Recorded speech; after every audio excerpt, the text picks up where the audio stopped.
बिस्मिल्लाहिर्रहमानिर्रहीम। नाज़रीन आदाब। न्यूज़ एंड व्यूज़ के स्पेशल प्रोग्राम क्यों नहीं डरता ईरान,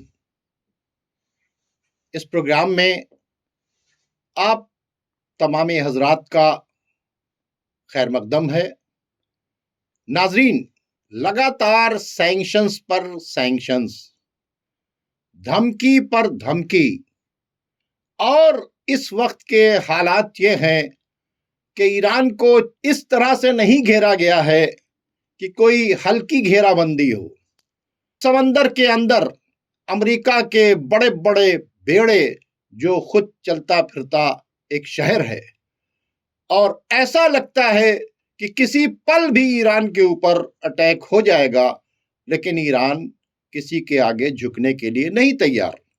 तो क्यों नहीं झुकता ईरान, इस टॉपिक पर न्यूज़ एंड व्यूज़ के अपने इस खास प्रोग्राम में आज हमने दावत दी है। मुश्ताक आमिर साहब मोहताज तारुफ नहीं हैं। आप न्यूज़ 18 में तकरीबन 20 साल तक एज ए जर्नलिस्ट काम करते रहे, और आपके आर्टिकल मुख्तलिफ मैगजीन्स के अंदर छपते हैं, और बड़े बड़े सेमिनार्स को भी आप अटेंड करते हैं और वहाँ अपने मकालात पढ़ते हैं। आज इत्तेफाक से वो हमारे स्टूडियो में मौजूद हैं। तो आइए, क्यों नहीं डरता ईरान, इस उन्वान पर न्यूज़ एंड व्यूज़ के अपने इस प्रोग्राम में उनसे अपनी बात का आगाज़ करते हैं। जनाब मुश्ताक आमिर साहब, आपका बहुत बहुत खैर मकदम है, और शुक्रिया कि आप को मैंने दावत दी और आप तशरीफ़ लाए। बहुत बहुत शुक्रिया आपका। शुक्र। मुश्ताक आमिर साहब, हालात आप देख रहे हैं।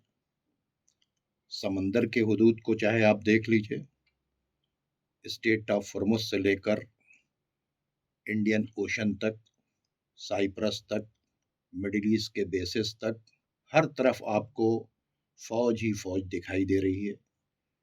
ऐसे हालात में जब ईरान के ऊपर किसी वक्त भी हमला हो सकता है, फिर भी ईरान नहीं डर रहा है। जो बैकडोर डिप्लोमेसी है वो भी सक्सेस नहीं हो रही है। प्रपोजल वहाँ से आए थे अमेरिका की तरफ से, वो ये थे कि अपना जो न्यूक्लियर प्रोग्राम है उसे ख़त्म कर दो, इनरिच्ड यूरेनियम जो है वो हमें दे दो, अपने मिसाइल्स की जो रेंज है उसे कम कर दो, और लॉन्ग रेंज मिसाइल जो हैं उसे डिस्ट्रॉय कर दो, और लेबनान में हिजबुल्लाह को, इराक़ में हजदल शाबी को, और सीरिया की गवर्नमेंट को भी तुमने बहुत सपोर्ट किया। उसके अलावा हमास को जो तुम सपोर्ट कर रहे हो, या जो हौती को सपोर्ट कर रहे हो, ये सारे सपोर्ट्स को बंद कर दो। उन्होंने स्ट्रेट फॉरवर्ड रिजेक्ट कर दिया और कहा कि हम कंडीशंस रखकर बात नहीं करते। अगर तुम चाहते हो कि न्यूक्लियर से तुम्हें खतरा है, तो तुम भी अपना न्यूक्लियर खत्म कर दो, दुनिया को न्यूक्लियर से पाक कर दो। ठीक है, इसी न्यूक्लियर के दम पर तो तुम धमकी देते हो। अगर वाकई तुम बहुत बड़े अमन पसंद हो और न्यूक्लियर बहुत खतरा है, हाँ, तो फिर सबके लिए खतरा है। तमाम न्यूक्लियर कंट्रीज जो हैं वो अपने न्यूक्लियर वेपन्स को खत्म कर दें, फिर पीस की बातचीत करें, फिर यूनाइटेड नेशन के अंदर सब लोग मिलकर एक रेजोल्यूशन पास करें। ये वीटो का जो चक्कर है इनको भी खत्म करो, ये जो तुम सैंक्शंस की तलवार लगाते हो ये भी खत्म करो। बराबरी पे अगर बात करोगे तो हमारे गेट अभी भी खुले हैं, वरना हमारे ही फौजें ग्राउंड में हैं, हम अपने मिसाइल, ड्रोन्स और वारशिप्स के साथ तुमसे लड़ने के लिए खड़े हैं। कैसा देखते हैं आप, क्या वजह है कि ईरान नहीं डरता? देखिए शौकत साहब, इसमें एक बात का हमें हमेशा इस पर ध्यान रखना चाहिए कि ईरान 1 साल पहले भी नहीं डरा जब उसके ऊपर अटैक हुआ।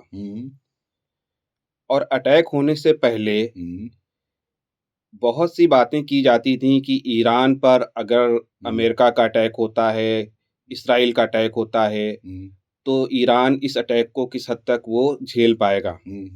लेकिन ईरान ने इसराइल का जो अटैक था, जो पसे पुश्त अमेरिका का पूरी अस्करी कुव्वत थी उसकी, और उसने उस अटैक को न सिर्फ बहुत कामयाबी के साथ उसका दिफा किया, बल्कि इस पोजीशन में वो अस्करी तौर पर आ गया कि वो कतर के एयरबेस पर, जो अमेरिका का एयरबेस था, उस पर वो उसने अटैक किया और उसी के बाद से सीज फायर हुआ। हाँ, और इजराइल के ऊपर भी अटैक करके 33% इजराइल को वो डिस्ट्रॉय किया। वो तो बताने की जरूरत नहीं, वो लोग जानते हैं कि कितना बड़े पैमाने पर इसराइल का नुकसान हुआ, जिसकी तवक्को इसराइल को भी नहीं था और इसराइल की जो एजेंसीज हैं उनको भी नहीं था।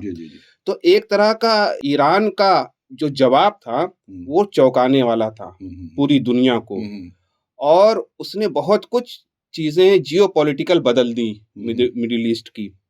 अब जो ईरान के सामने नए खतरात हैं अमरीकी हमले के, वो धमकी ज्यादा हैं, इकदाम अमली कम है उस पर।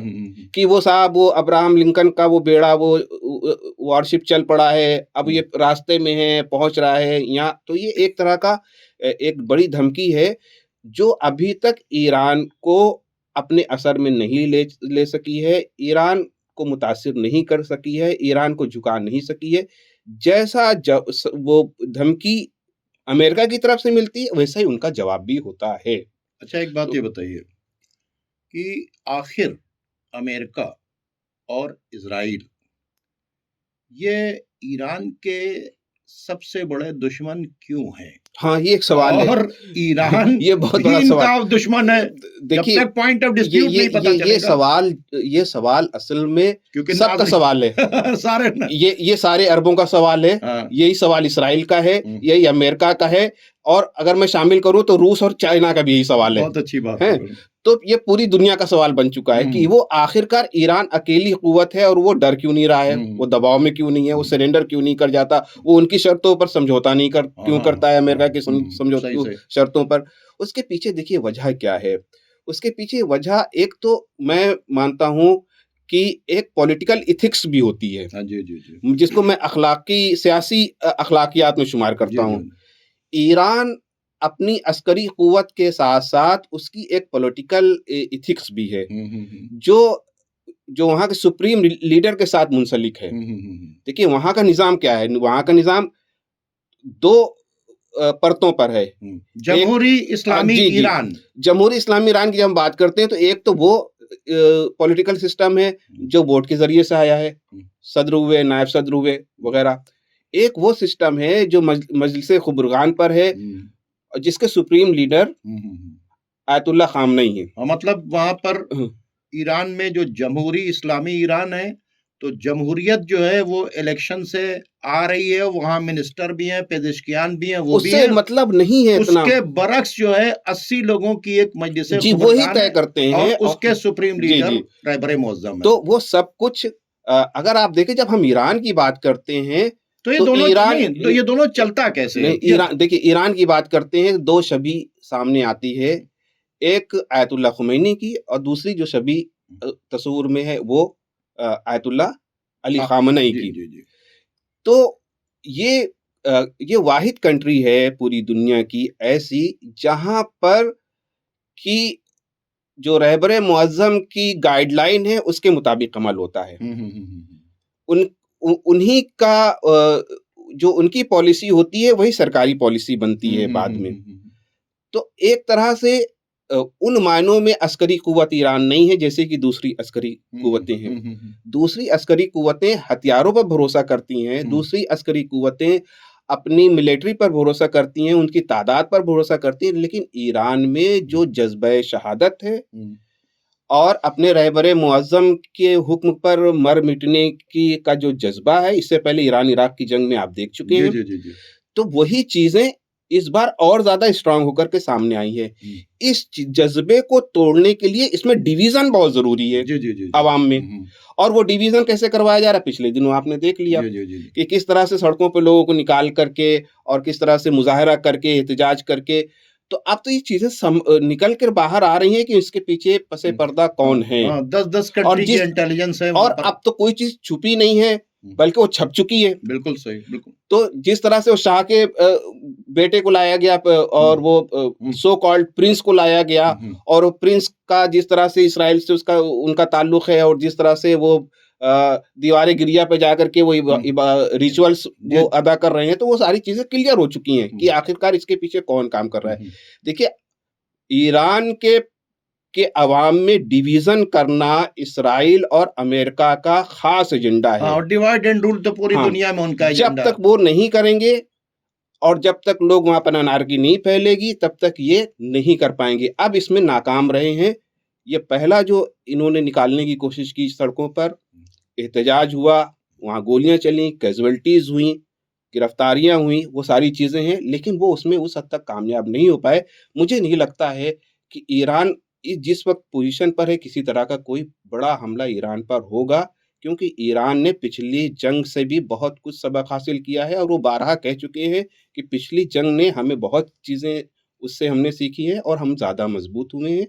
तो उनको भी लगा है, ईरान, इसराइल और अमेरिका ये जानते हैं कि ईरान पिछली जंग से कहीं ज्यादा मजबूत हुआ है। वो ठीक है, बहुत अच्छी आपने बात की। तो नाजरीन, क्यों नहीं डरता है ईरान, इस पर हम अपने मेहमान के साथ तबादला ख्याल कर रहे हैं। और ये क्वेश्चन जो है वो हर किसी के जबान के ऊपर है। तो जैसा कि अभी हमने आपको बताया कि जमहूरी इस्लामी ईरान, तो ईरान में एक वो सिस्टम है जो वोट से आया हुआ है, एक वो सिस्टम है जो 80 लोगों की एक कमेटी है, मजलिस खुबरगान, जिसके चीफ हैं रहबर मुअज्जम आयतुल्लाह खामनाई। अब सवाल ये पैदा होता है, ये दो सिस्टम है, तो दो सिस्टम एक मुल्क में क्यों? एक तरफ जमहूरियत और एक तरफ इस्लाम। तो जो सुप्रीम लीडर हैं वो ना मिनिस्टर बनाते हैं, ना प्रेसिडेंट चुनते हैं, ना प्राइम मिनिस्टर चुनते हैं, वो पब्लिक चुनती है।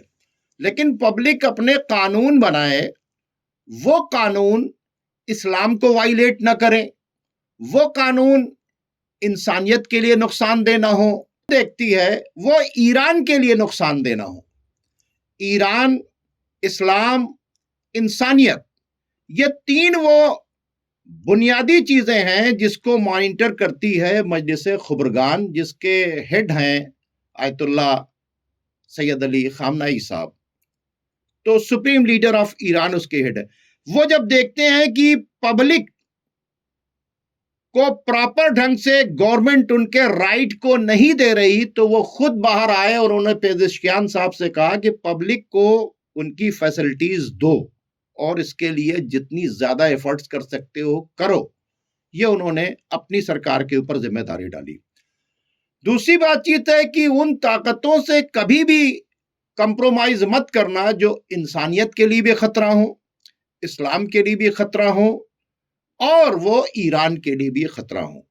यही वजह है कि वो जो ईरान का सिस्टम चल रहा है, वो जब ये देखता है, वैसे इंटरफेरेंस नहीं करते जमहूरियत में, लेकिन जब वो देखते हैं कि कहीं से इस्लाम पर खतरा आता है, कहीं से इंसानियत के ऊपर खतरा आता है, कहीं से ईरान पर खतरा आता है, तो सुप्रीम लीडर ऑफ ईरान सामने आते हैं। मुश्ताक आमिर साहब, ईरान का अमेरिका और इजराइल का झगड़ा शाह के पीरियड में तो था नहीं। शाह के पीरियड में तो एक दूसरे से शीरो शिकर थे और सब कुछ अमेरिका और इजराइल के मर्जी के मुताबिक चलता था। ये जब जमहूरी इस्लामी ईरान आया, तो शाह, जब तक शाह था वहां डेमोक्रेसी नहीं थी, जैसे अरब कंट्रीज में डेमोक्रेसी नहीं थी, इसको डेमोक्रेसी का खतरा नहीं था। दुनिया की डिमांड डेमोक्रेसी है, ईरान ने डेमोक्रेसी भी रखा और इस्लामी इक़्तिदार भी रखा, तो खतरा हो गया। क्या इस खतरे के पीछे ग्रेटर इजराइल नहीं है? देखिए, उस खित्ते में जो सबसे बड़ा मंसूबा है इसराइल का, वो वसीतर इसराइल का क़याम है, जिसको ग्रेटर इसराइल कहा जाता है। और इसके लिए वो आज से नहीं, पिछले 70 सालों से वो उसके लिए कोशिश है, जब से इसराइल की गैर कानूनी रियासत वहाँ पर कायम हुई। गैर कानूनी इस सेंस में कि वो यूएनओ के बहुत से ऐसी करारदादें हैं जो इसराइल के कब्जे को उन्होंने एक्सेप्ट किया है कि इसराइल ने गैर कानूनी तौर पे कब्जा किया है, खासतौर से वेस्ट बैंक वगैरह पर। तो इसराइल का तो जो एजेंडा है वो ग्रेटर इसराइल का, वो एकदम खुला है। असल मामला मतलब है दूसरे उसको की जमीन पर जाओ, कब्जा करो, ग्रेटर इजराइल बनाओ। नहीं, अमेरिका यही करता रहा है। हाँ? अमेरिका पूरी दुनिया में उसने यही किया। इस खित्ते को इसराइल करना चाहता है और उसने बड़ी हद तक उसने इस पर कामयाबी हासिल की है। वो जंग जो जिसको हम कहते हैं अरब इसराइल वॉर कहा गया उसको, उसमें जो अरबों की शिकस्त थी, 6 ममालिक की शिकस्त हुई, उसने अरबों को डरा दिया और फिर हुक्मरानों को डरा दिया कि वो बेदखल कर दिए जाएंगे इक़्तिदार से। अवाम को दबा दिया गया, जमहूरी आवाज़ें दबा दी गई, इसराइल मुखालिफ आवाज़ों को दबा दिया गया, इसराइल मुखालिफ तंजीमों को दबा दिया गया। वहाँ पर अगर इसराइल के खिलाफ वहाँ पर कोई आवाज़ थी 79 के बाद जो एक तरह से कहें कि मुखर रही, वो ईरान की आवाज़ थी। और ईरान ने कभी इसराइल को कहीं से भी कोई गुंजाइश नहीं दी कि वो तस्लीम करता है उस कुव्वत को। तो इसराइल के लिए सबसे बड़ा खतरा ईरान है और ईरान ग्रेटर इसराइल के क़याम में बहुत बड़ी रुकावट है इस वक्त। इसके मतलब कि एजेंडों की लड़ाई है जो पिछली सरकार एजेंडों की लड़ाई नहीं, एजेंडे की लड़ाई है। हाँ, क्योंकि ग्रेटर इसराइल के एजेंडा में सबसे बड़ी रुकावट अगर कोई है नहीं, तो वो ईरान है। मैंने एजेंडों की लड़ाई इसलिए कहा कि एक एजेंडा इजराइल का है, जिस अमेरिका का है कि हमें ग्रेटर इजराइल बनाना है, बैतुल मुक़द्दस को गिराना है, हैकल सुलेमानी नस्ब करना है। और उसका एजेंडा हिडन नहीं है, उसने अपना मैप बनाकर ग्रेटर इजराइल का डाल रखा है। कोई भी गूगल के ऊपर जाकर ग्रेटर इजराइल का मैप टाइप करे, उसके सामने वो आ जाएगा जी। उस एजेंडे में उसको इराक भी चाहिए, उसमें उसको फिलिस्तीन तो पूरा हिस्सा चाहिए, जॉर्डन चाहिए, मिस्र चाहिए, आपका कतर का कुछ हिस्सा चाहिए, सऊदी अरब का हिस्सा चाहिए, लेबनान का हिस्सा चाहिए, इवन टर्की तक का कुछ हिस्सा चाहिए, दरियाए नील से दरियाए फुरात तक। ये एजेंडा किसका है? इजराइल का एजेंडा है। उस इजराइल के एजेंडे के पीछे यूरोप और अमेरिका खड़े हुए हैं। उनको इस इलाके के अंदर ग्रेटर इजराइल बनाना है। उस एजेंडे पर वो काम कर रहे हैं रजा शाह पहलवी के पहले से, है ना। और उस एजेंडे के ऊपर तमाम अरब ममालिक जो हैं वो साथ धीरे पहले टकराए, धीरे धीरे साथ आते रहे और 2018 में उन्होंने अब्राहम अकॉर्ड को एक्सेप्ट कर लिया। और अब जो टीम बनाकर नेगोशिएशन कर रहे हैं, उस नेगोशिएशन के अंदर भी है कि ये पूरा इलाका इनको दे दिया जाए। ये एजेंडा उनका है। दूसरा एजेंडा जो जमहूरी इस्लामी ईरान आया, ताकि पब्लिक को पता चले कि एजेंडे क्या है। दूसरा एजेंडा आया जब ईरान के अंदर शाह की हुकूमत बदली, उसने एजेंडा दिया कि बैतुल मुक़द्दस दुनिया भर के मुसलमानों का है। उसने एजेंडा दिया कि फिलिस्तीन की जमीन पर नाजायज कब्जा किया गया है, हम इसको खाली कराएंगे। उन्होंने कॉल दिया कि सिर्फ मेरा राइट नहीं है, किबला अव्वल दुनिया भर के मुसलमानों का है। उन्होंने इसके लिए कहा कि तुम शिया हो शिया रहो, सुन्नी हो सुन्नी रहो, जो जिस मसलक के ऊपर वो रहो, लेकिन बैतुल मुक़द्दस के मामले में, आज़ादी फिलिस्तीन के बारे में अरब और अजम दोनों एक हो जाओ। ठीक है। तो एक एजेंडा हो गया फिलिस्तीनियों के को हुकूक दिलाने का, बैतुल मुक़द्दस को बचाने का। दूसरा एजेंडा हो गया बैतुल मुक़द्दस को गिराकर ग्रेटर इजराइल बनाने का। ये एजेंडे जो है ना, ये दो एजेंडों का क्लैश शुरू हुआ। दो एजेंडों का क्लैश शुरू हुआ और उसके बाद इसके लिए इत्तेहाद बहुत जरूरी था। वहां से कॉल आई खुमैनी साहब की जो ये रिवोल्यूशन लाए कि दुनिया के मुसलमानों मुत्तहिद हो जाओ, हाथ बांधकर नमाज पढ़ते हो या हाथ खोलकर नमाज पढ़ते, किबला अव्वल तुम्हारा भी है हमारा भी है। फिलिस्तीनियों की जमीन छीनी गई है, रोजाना लोग मारे जा रहे हैं, कत्ल किए जा रहे हैं, ये तुम्हारी भी ड्यूटी है हमारी भी ड्यूटी है। आओ मुत्तहिद होकर एक एक बाल्टी पानी डाल दें तो ये इजराइल बह जाएगा। और ये इत्तेहाद का मिशन लेकर ये खाने काबा तक गए। ये वहां हज के बाद तवाफ यानी हज खत्म करने के बाद वहां ये सेमिनार्स करते थे। मैं खुद वहां के ऊपर मौजूद था। मैंने उन छतरियों को देखा जो व्हाइट कलर की थी, जिसपे लिखा था या अय्युहल मुस्लिमून इत्तहदू इत्तहदू, है मुसलमानों एक हो जाओ एक हो जाओ। और वहां ये स्लोगन था कि एक एक बाल्टी पानी अगर डाल दोगे तो इजराइल बह जाएगा। वहां पर बैतुल मुकद्दस का मॉडल बनाकर उसको बताया जाता था कि ये खतरे में है, आओ मिलकर इसको हम आजाद करें। वो कहते थे कि काबे से उठनी चाहिए आवाज बैतुल मुकद्दस की आजादी की, किबला अव्वल की आजादी की आवाज काबे से उठनी चाहिए, यह खुमैनी साहब का कहना था। ठीक है, इस पर मुत्तहिद होना चाहिए, अपना अपना फिरका और मसलक अलग करो, टू द पॉइंट बात की बैतुल मुकद्दस को आजाद कराना है, फिलिस्तीनियों को जुल्म से निजात दिलाना है। तो एजेंडों का क्लैश हो गया। एक खत्म करना चाहता है फिलिस्तीनियों को भी और बैतुल मुकद्दस को भी। बैतुल मुकद्दस जो है वो तमाम मुसलमानों का है, किबला अव्वल है। तो क्लैश क्या है? ये है एक ग्रेटर इजराइल बनाने का, एक उसके रास्ते में रोड़ा डालने का, एक बैतुल मुकद्दस को गिराकर हैकल सुलेमानी नस्ब करने का, एक उसको सेव करने का, एक उनको फिलिस्तीनियों को शिफ्ट करवाने का वहां से, एक फिलिस्तीनियों को वहां खड़े रहने का। ये उन्होंने एजेंडा अपना दिया। और ऐसा ही नहीं, जैसे ही जमहूरी इस्लामी ईरान आया, उन्होंने अमेरिका और इजराइल को अपने यहां से भगाया और इजराइल की एम्बेसी फिलिस्तीनियों को बुलाकर दे दी, यासिर अरफात को बुलाकर दे दी। तो ये तो छिपा हुआ नहीं है, उनका भी एजेंडा खुला हुआ है, ईरानियों का भी, और इजरायली और अमेरिकी एजेंडा भी है। तो दोनों एजेंडे खुले हुए हैं जिस पर क्लैश हो रहा है। अब ऐसी पोजीशन में वो जो 56 कंट्री हैं, क्या उनकी जिम्मेदारी नहीं बनती कि ऐसे हालात पैदा हो गए कि किस वक्त ईरान के ऊपर, ईरान को जो कुछ सहना पड़ रहा है ड्यू टू बैतुल मुकद्दस और ड्यू टू फिलिस्तीन, तो ये लोग क्यों खामोश हैं? देखिए, जब आप इतनी तादाद बता देते हैं किसी मुल्क की, 56 मुल्क हैं, तो ये भी देखिए कि वो 56 मुल्क में कौन कौन मुल्क हैं, कैसे कैसे मुल्क हैं और क्या क्या उनकी तरजीहात हैं। जी ठीक है। उन 56 मुल्कों में जो खलीजी मुमालिक हैं, वो मेन रोल वो प्ले कर रहे हैं इसमें। तो खलीजी मुमालिक ये बिल्कुल नहीं चाहते कि उस खित्ते में किसी तरह का कोई अस्करी डिस्टर्बेंस हो।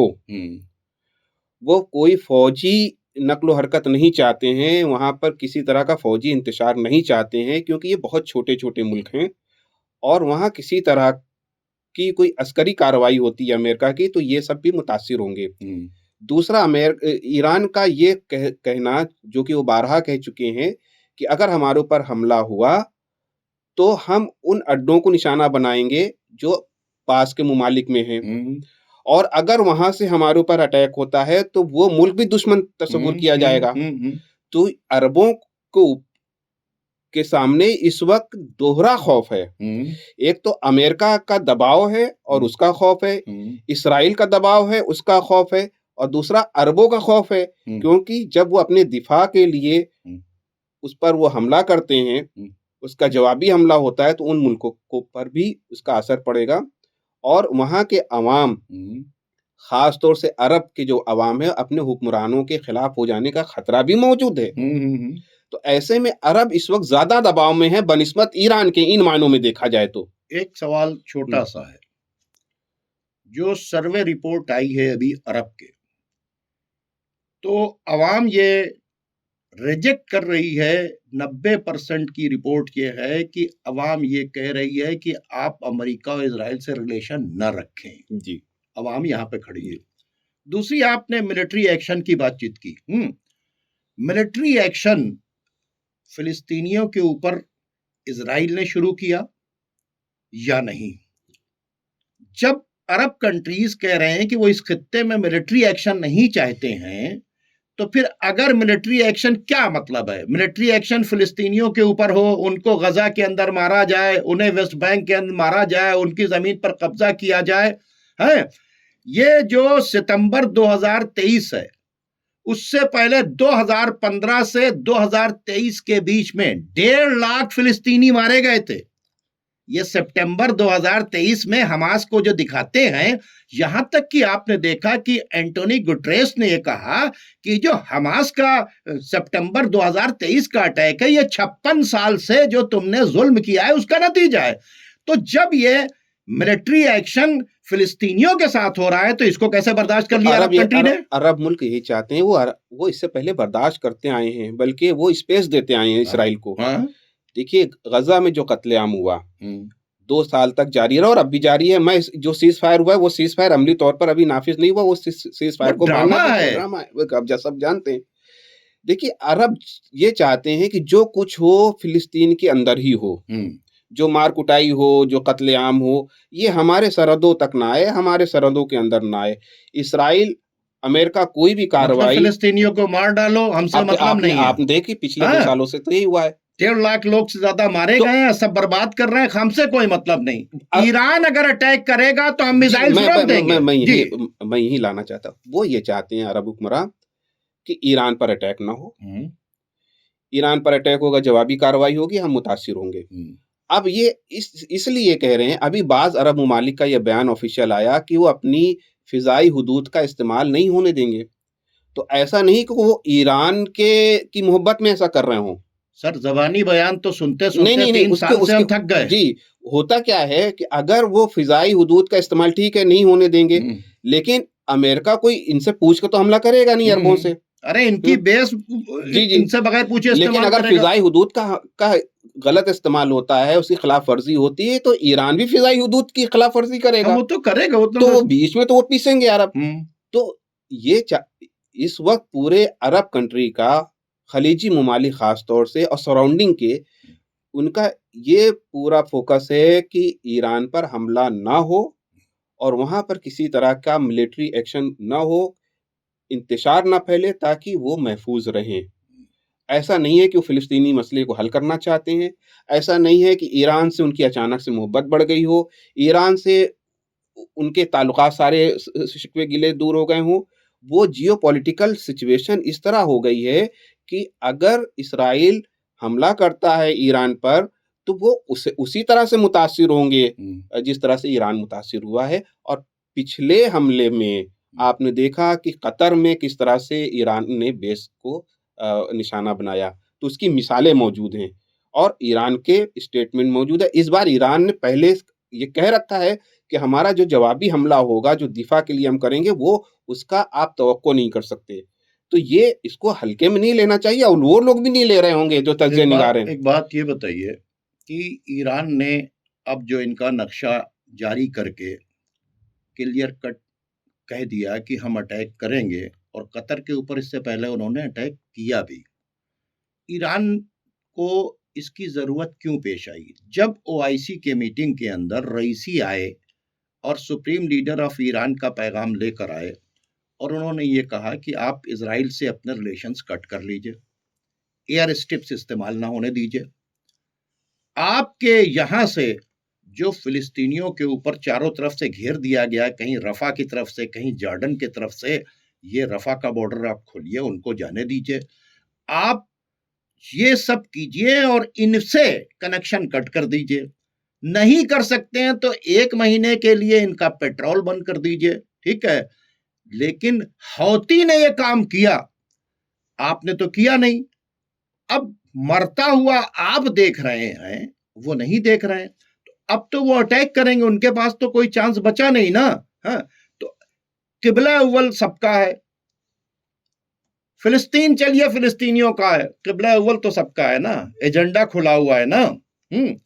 इत्तेहाद जरूरी है तो कुरान भी कहता है ना।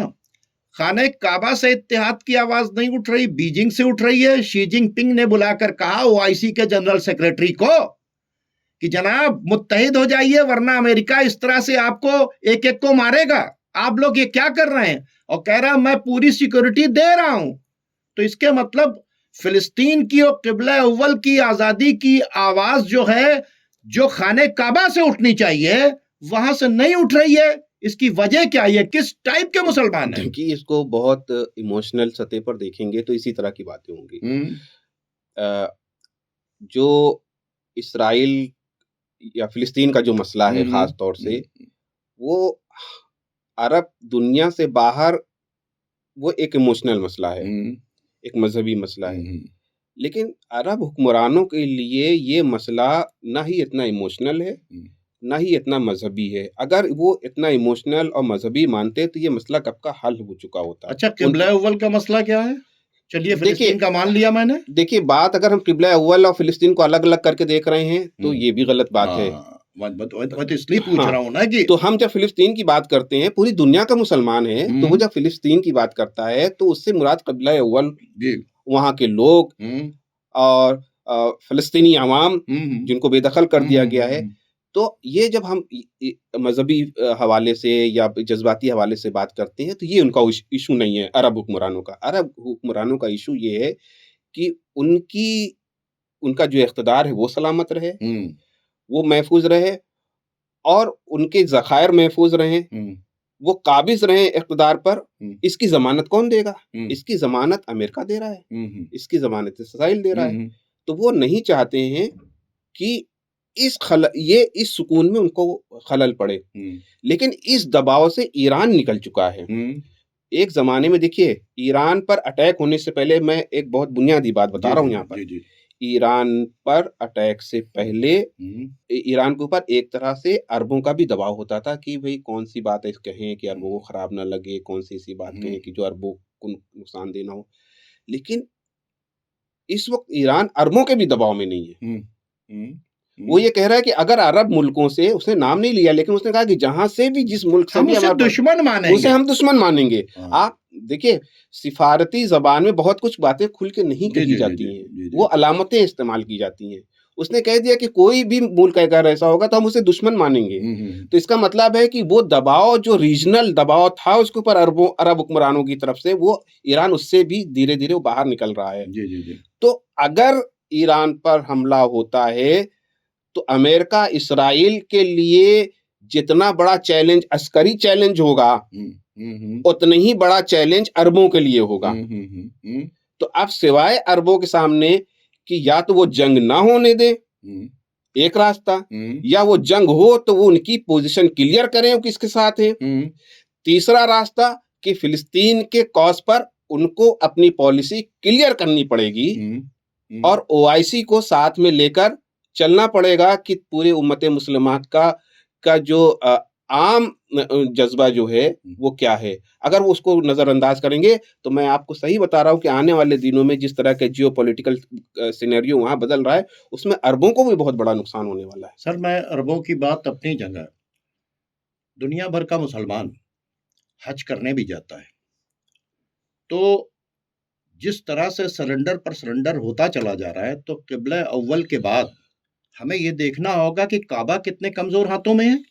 कल अगर यह ग्रेटर इजराइल बन जाता है, दुनिया भर के मुसलमानों को हज के अय्याम में फरीज़ा हज अदा करने के लिए या उम्रे के लिए लगातार खाने काबा जाना होता है, मस्जिद नबवी जाना होता है, और ये कहते हैं कि मदीने से हम निकाले गए हैं, खैबर वहां के ऊपर था, हम वहां तक रहेंगे। तो ये बताइए, आज तो फिलिस्तीनियों के लिए किबला अव्वल में जाकर नमाज पढ़ना मुश्किल है, कल काबे के अंदर जाकर तवाफ करना नहीं मुश्किल हो जाएगा? ये सरेंडर कब तक चलता रहेगा? और अपने आप को खादमैन हरमैन शरीफैन कह रहे हैं। जब आप खादमैन हरमैन शरीफैन कह रहे हैं और ग्रेटर इजराइल चारों तरफ से बन जाएगा, तो आप बताइए कि दुनिया भर के मुसलमानों के लिए हज पे कितनी बड़ी प्रॉब्लम आ जाएगी। क्या ये जो रजब तैयब एर्दोगान अपने आप को खलीफतुल मुस्लिमीन कहते हैं, इतनी बड़ी फोर्स रखे हुए हैं, इतना इन लोगों ने असलहा खरीदा है, यूएई ने सबसे ज्यादा असलहा खरीदा है, जेट्स खरीदे हैं, फाइटर जेट्स मोहम्मद बिन सलमान ने खरीद, आखिर ये किस वास्ते? तो काबा बहुत कमजोर है हाथों में, तो किबला अव्वल के बाद जो है, क्या काबे की तरफ भी रुख होगा? काबा क्यों इतने कमजोर हाथों में है? सवाल तो ये पैदा होता है कि इसका देखिए बहुत सिंपल जवाब है कि ऐसा नहीं है कि जो आप बात कह रहे हैं ये माजी में मुस्तकबिल में होने जा रहा है। तदरीजन ये सारी चीजें हो रही हैं वहां पर। हम्म, पहली गल्फ वॉर हम्म, पहली गल्फ वॉर में क्या हुआ कि हरमैन शरीफैन के इर्द गिर्द अमेरिकी फौजी तैनात किए गए। जी जी जी जी जी जी। तो क्या आप इसको कोई गैर अहम बात मान रहे हैं? बिल्कुल। कितनी बड़ी अहम बात थी वो। लेकिन 87 में जो लोग प्रोटेस्ट कर रहे थे खाना काबा दायरे हरम में खून बहाना हराम है, मैं घास यही तोड़ना अर्ज कर हराम रहा है, हूँ वहां गोलियां कि चलाई आप गई। जो बात कर रहे हैं वो तदरीजन वो चीजें अमलन नाफिज हुई हैं वहां पर। और फिर जो खास तौर से हरमैन शरीफैन के इलाके जिस तरह से तौसी के नाम पर उसका नक्शा पूरा बदला गया। अरब में सऊदी अरब में तरक्की के नाम पर और डेवलपमेंट के नाम पर जिस तरह से वहां पर तमाम बुराइयां आर्कियोलॉजिकल साइट इस्लाम ने वहां फैलाई और जा वो रही सारी चीजें आ रही हैं। न्यू सिटी बन रहा है जी वहां जी के जी। ऊपर तो जो है। आप जो बातें कह रहे हैं वो कोई फ्यूचर की बात नहीं है, वो प्रेजेंट की बात, वो तदरीजन ला रहे हैं। अब हो क्या रहा है, जब आपने एक बात छेड़ दी तो मैं यहाँ पर एक बात कह के अपनी बात खत्म कर दूंगा कि आप तवाफ की, हज की, उम्रा की जो बात कर रहे हैं, इसको जिस तरह से कॉमर्शियल किया गया, आप क्या समझते हैं कि जो हज का पैकेज है, जो उम्रा का पैकेज है, उसमें जरा सर्च करिए कि इसमें सऊदी गवर्नमेंट का कितना फायदा हो रहा है। क्या बात है, बहुत अच्छी आपने बात कही तो है। उन्होंने एक तरह का टूरिज्म बना दिया है इसको, यानी सयाहत बना दी है। जो आप 50,000 का टिकट लेकर जाकर हज कर सकते तो थे, उन्होंने आज 8-8 लाख का हो तो गया। उन्होंने कहा अच्छा अब डिलक्स हज होने लगा है, डिलक्स उम्रा होने लगा है, सुपर डिलक्स होने लगा है, कम से कम लोग आए। और तो इसका मतलब है कि जो हज आप मिसाल के तौर पर 5 लाख में कर सकते थे, लेकिन डिलक्स आपको हज कराया जा रहा है वो 50 लाख में कराया जा रहा है। वो बिल्कुल करीब से आपको तवाफ कराया जाएगा, रोज़े रसूल के बिल्कुल करीब से आपको गुजारा जाएगा, मसलन इस तरह की सहूलियत फराहम की जाएगी। यहाँ तो एक ही सफ में खड़े हो गए महमूद अयाज तो है। उसका जो है एक तरह से लोगों को कम से कम आए, ये भी है कमर्शियलाइजेशन के साथ में कि मिनिमम लोग उसमें वो कमाई कर रहे हैं, उनके लिए टूरिज्म का हिस्सा बनता जा रहा है। वो सारी चीजें जिन खदशात का इजहार आप कर रहे हैं कि मुस्तकबिल में ऐसा हो सकता है, मेरा मानना है तदरीजन ऐसा हो रहा है। देखिए मुश्ताक आमिर साहब, किंग फहद कॉम्प्लेक्स जो है पूरी दुनिया में हर जुबान में कुरान बांटता है। क्या करता है? हर जुबान में। और एक भीड़ है हर जुबान के लोगों की जो मक्के और मदीने में आपको मिल जाएगी। आप इंडियन है तो इंडियन जबान में, पाकिस्तानी है तो पाकिस्तानी जबान में, बांग्लादेशी तो बांग्लादेश है। अल्लाह के अलावा किसी से नहीं डरना चाहिए। ये कुरान लीजिए, अल्लाह को मानिए, अल्लाह सब कुछ है। भाई ये सिर्फ कुरान बांट रहे हो। उसी कुरान में लिखा है कि यहूद और नसारा को सरपरस्त ना बनाओ। उसी कुरान में लिखा हुआ है कि मजलूमों की मदद करो। उसी कुरान में लिखा हुआ है कि जालिम ताकतों के खिलाफ खड़े हो, है। और तुम कहते हो कि अल्लाह के अलावा किसी के आगे झुकना शिर्क है।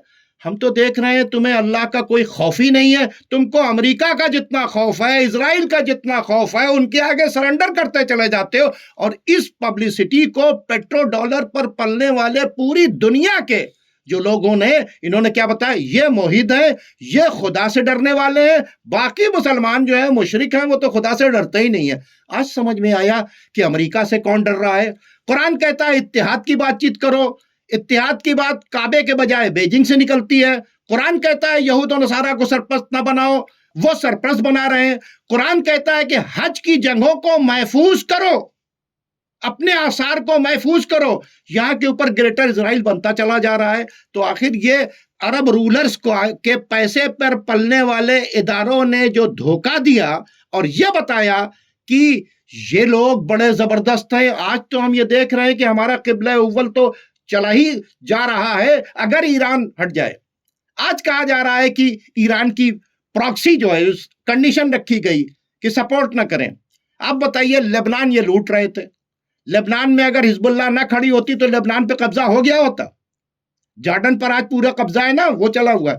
इराक के ऊपर एक कब्जा करना चाहते थे, पहले अबू बकर बगदादी के जरिए, फिर उसके जरिए, फिर गवर्नमेंट। सीरिया पर तो इस वक्त आधे सीरिया पर इसराइल का अमलन कब्जा है। सीरिया पे उन्होंने कब्जा कर लिया, ठीक है। अगर बशर असद को ईरान सपोर्ट कर रहा था तो क्या ये कब्जा कर पा रहे थे? लेकिन तोड़वाया किसने बशर असद के कब्जे को? इन्हीं टर्की ने, इन्हीं अरब ने मिलकर। इराक के अंदर अगर हजदल शाबी ना हो तो इराक के ऊपर भी कब्जा हो जाएगा, ठीक है। आप देखिए हौती को अगर सपोर्ट ना होता ईरान का तो यमन में भी इनका कब्जा हो जाता।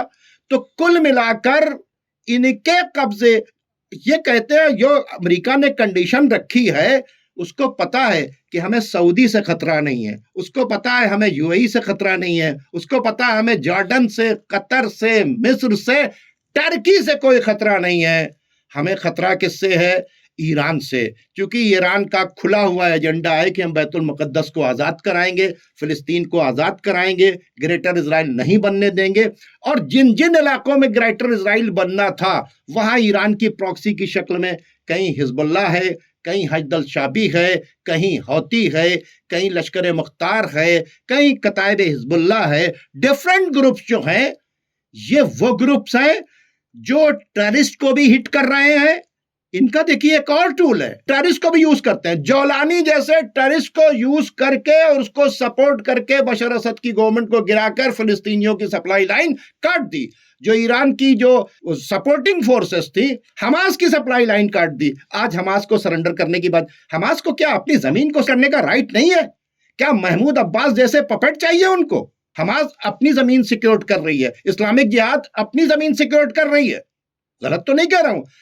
इराक वाले अपनी जमीन सिक्योर कर रहे हैं, लेबनान वाले अपनी जमीन सिक्योर कर रहे हैं। मतलब तुम्हारी पपेट गवर्नमेंट बैठ जाए, लेबनान को तनख्वाह कौन दे रहा है? फ्रांस और सऊदी।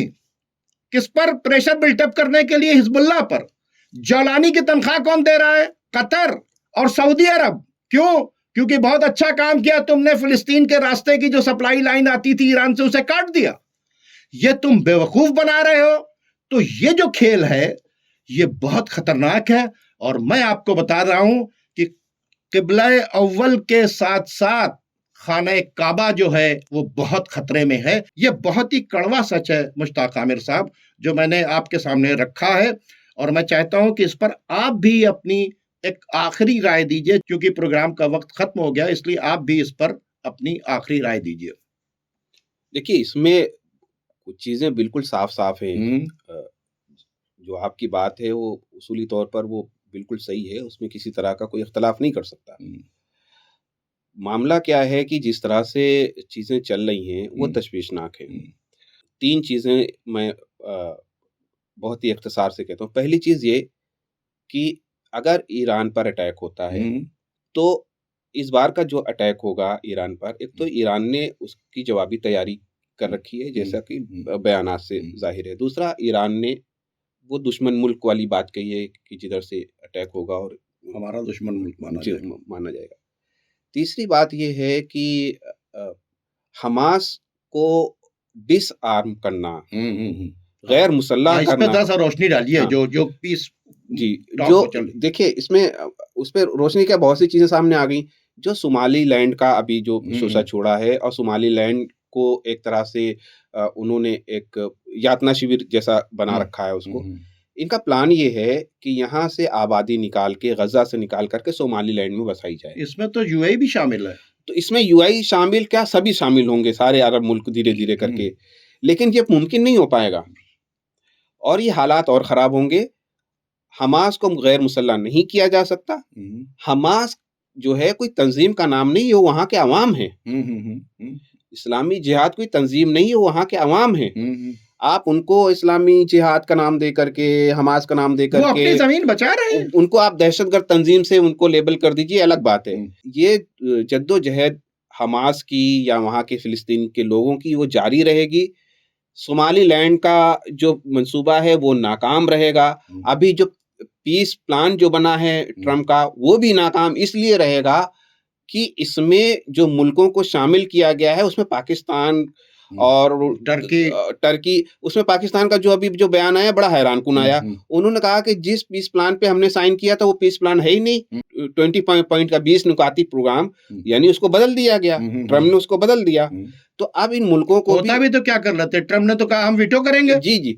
तो अब ये सारी सूरत हाल, ये घमासान वो मच गई है उसमें।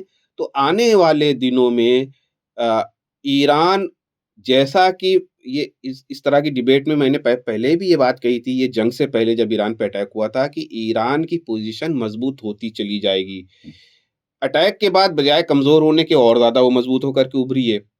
और उसको उन्वान यह है क्यों नहीं डरता है हाँ, ईरान। और यही बेखौफी, देखिए इकबाल का शेर है ना जिसका मफहूम है कि अगर ईमान है तो वो बेतैग भी लड़ता है सिपाही, मोमिन हो तो हाँ, बेतैग भी मोमिन हो तो बेतैग भी लड़ता है सिपाही। तो जब लफ्ज मोमिन की कैद हाँ, रखी है। वो लफ्ज मोमिन की कैद है उसमें। तो वो वही है कि ये असल हथियार जो है इंसान का, उसका करेज है, उसकी हिम्मत है, उसकी बहादुरी, उसकी शुजाअत है, और ईरान में मुझे कहीं से मुश्ताक नजर साहब नहीं एक बात आती। बता दें, करेज, शुजाअत ये एक अलग सी चीज है। अगर आप किसी चीज को मानते हैं, किसी को मानते हैं तो उसकी मानिए, अल्लाह को मानते हैं तो अल्लाह की मानिए, ठीक है। उसमें अल्लाह ने कुरान में क्या कहा, कालू रब्बुनल्लाह सुम्मस्तकामू ततनज़्ज़लु अलैहिमुल मलाइका, यानी अगर तुम अल्लाह के भरोसे पर खड़े रहोगे तो मदद कहां से आएगी, मलाइका की तरफ से आएगी।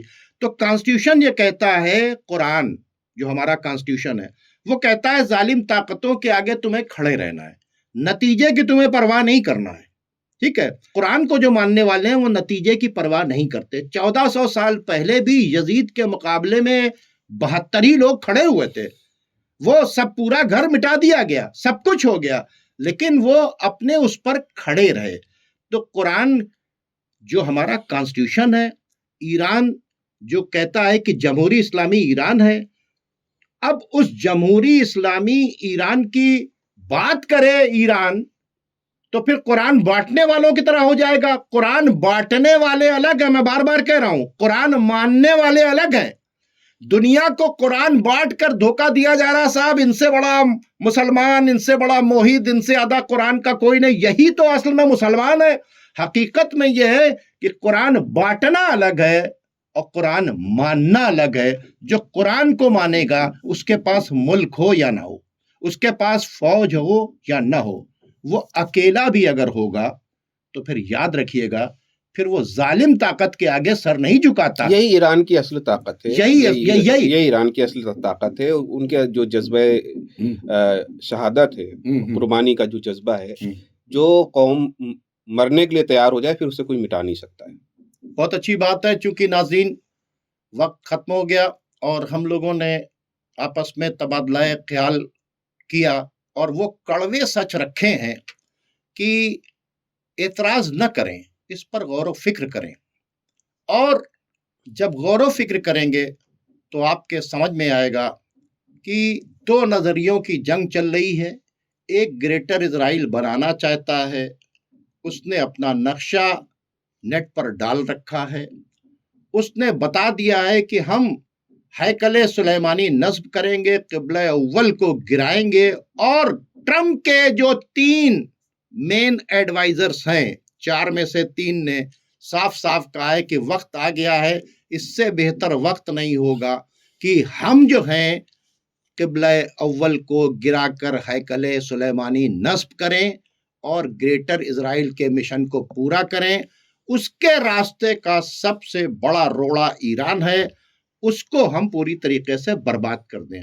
अमेरिका अपने एजेंडे पर चल रहा है, इजराइल अपने एजेंडे पर चल रहा है, यूरोप उसके साथ में खड़ा है, लेकिन जो है मुसलमान जो हैं फौजें रखने के बाद, ताकत रखने के बाद, असलहे रखने के बाद, पेट्रोल रखने के बाद, ऑयल एंड नेचुरल गैसेस के ऊपर पूरा उबूर रखने के बाद, ये पैसा अमेरिका को तो गिफ्ट कर सकते हैं, जहाज अमेरिका को तो गिफ्ट कर सकते हैं, उनकी हाँ में हाँ मिला सकते हैं, लेकिन अफसोस वो ईरान जो कह रहा है कि आइए क़िबला अव्वल को आज़ाद कराया जाए, आइए फिलिस्तीन को आज़ाद कराया जाए, आइए मुत्तहिद होकर इन जालिम और जाबिर ताकतों के खिलाफ खड़ा हुआ जाए, लेकिन ये खड़े होने के लिए नहीं तैयार हैं।